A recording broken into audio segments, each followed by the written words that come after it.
যে 1400 শহীদের রক্তের বিনিময়ে নির্বাচন হয়েছে এবং একটি পার্লামেন্ট গঠন করা হয়েছে, আমরা লক্ষ্য করছি পার্লামেন্টে যেই মন্ত্রণালয়ের মন্ত্রী সে তার মন্ত্রণালয়ের দায়িত্ব এড়িয়ে যে অন্য বিষয় নিয়ে কথা বলছে। আমরা লক্ষ্য করেছি বাংলাদেশে আজকেও নারায়ণগঞ্জে একটি জায়গায় বিএনপির দুই গ্রুপের সংঘর্ষে একজন শিশু গুলিবিদ্ধ হয়েছে।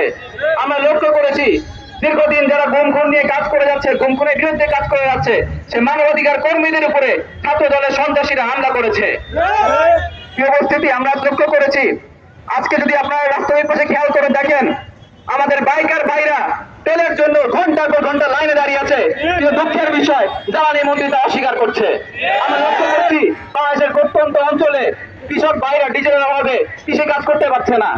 উপস্থিতি আজকে সংসদে আমরা লক্ষ্য করেছি দুটি বিল অধ্যাদেশ এই সরকার রহিত করেছে।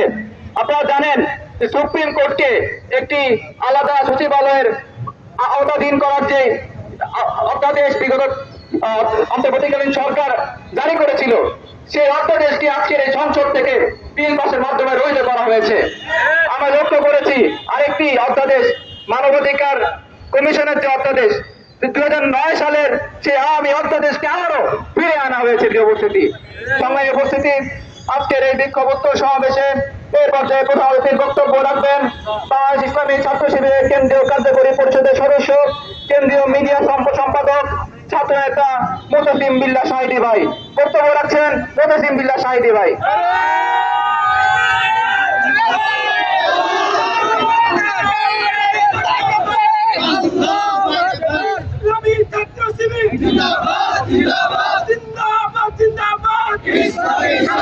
আসসালামু আলাইকুম ওয়া রাহমাতুল্লাহ।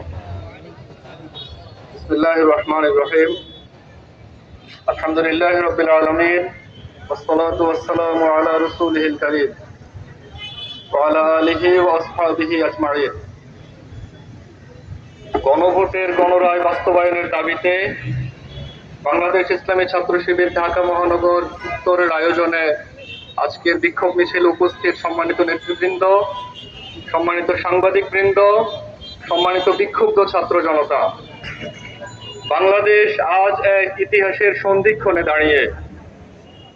24 জুলাইয়ে যে আকাঙ্ক্ষা নিয়ে আমরা খুনি হাসিনাকে এদেশ থেকে বিতাড়িত করেছিলাম, 26 এসে সেই আকাঙ্ক্ষা সংকটে নিপতিত।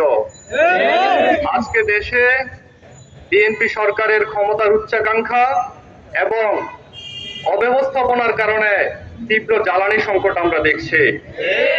সম্মানিত উপস্থিতি, 12 ফেব্রুয়ারি দুইটি নির্বাচন অনুষ্ঠিত হয়েছিল, একটি সংসদ নির্বাচন আর একটি গণভোট।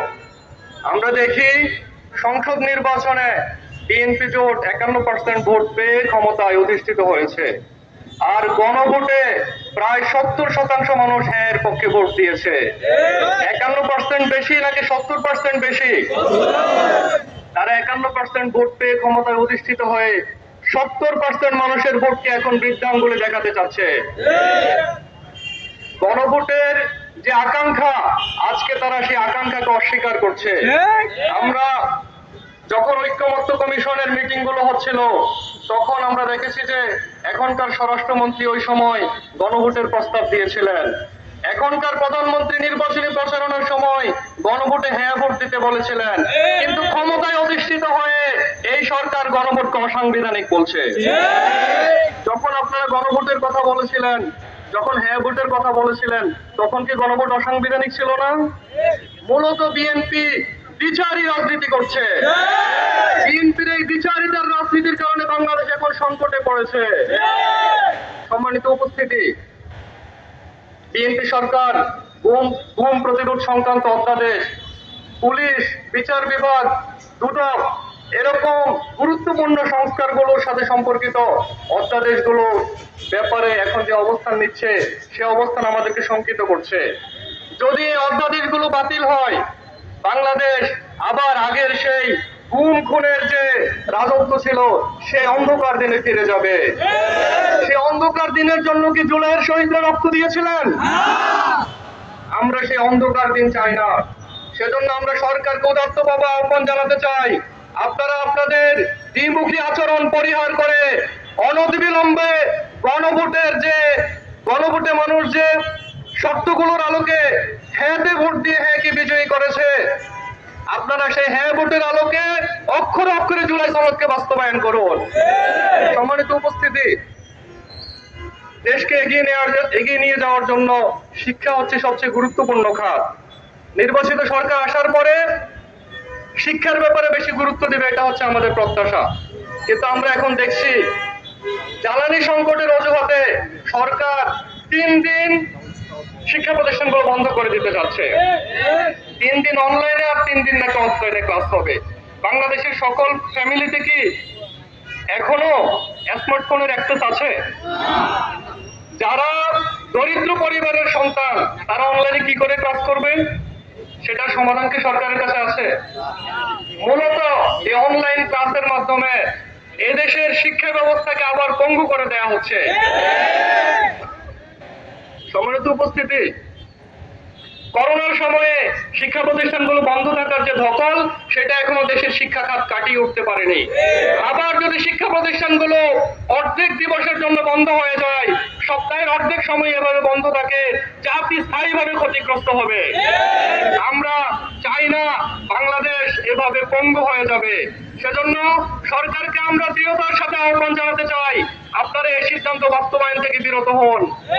দেশের অফিসগুলোতে এসি চলে, অফিস আদালত সবকিছু চলে, আপনারা জ্বালানি সংকটের জন্য শুধুমাত্র শিক্ষা প্রতিষ্ঠানকে কেন বন্ধ করতে হবে? একদিকে আপনারা বলছেন জ্বালানি সংকট নেই, অন্যদিকে আবার শিক্ষা প্রতিষ্ঠানও বন্ধ করতে চান। মূলত আপনারা জ্বালানি খাতের ব্যবস্থাপনা ঠিকভাবে করতে পারছেন না। আপনাদের এই অব্যবস্থাপনার দায়, আপনাদের এই অযোগ্যতার দায় কেন এদেশের কোমলমতি শিক্ষার্থীদেরকে বহন করতে হবে? এখন আমরা সরকারকে বলতে চাই, আপনারা আপনাদের এই হঠকারী সিদ্ধান্ত থেকে বিরত হন, শিক্ষা প্রতিষ্ঠানগুলো খোলা রাখুন। প্রয়োজন আপনারা ভর্তুকি দিয়ে হলেও শিক্ষা প্রতিষ্ঠান খোলা রাখতে হবে, অন্যান্য খাতের সাথে কনসিডার করে হলেও শিক্ষা প্রতিষ্ঠানগুলো খোলা রাখতে হবে। সম্মানিত উপস্থিতি, জুলাইয়ের আকাঙ্ক্ষা হচ্ছে ক্ষমতার বিকেন্দ্রীকরণ, কিন্তু এখন বিএনপি সরকার ক্ষমতাকে আবার এক কেন্দ্রিকই রাখতে চায়। এটা জুলাইয়ের আকাঙ্ক্ষাকে বৃদ্ধাঙ্গুলি প্রদর্শন। এই যে আমরা যমুনা ফিউচার পার্কের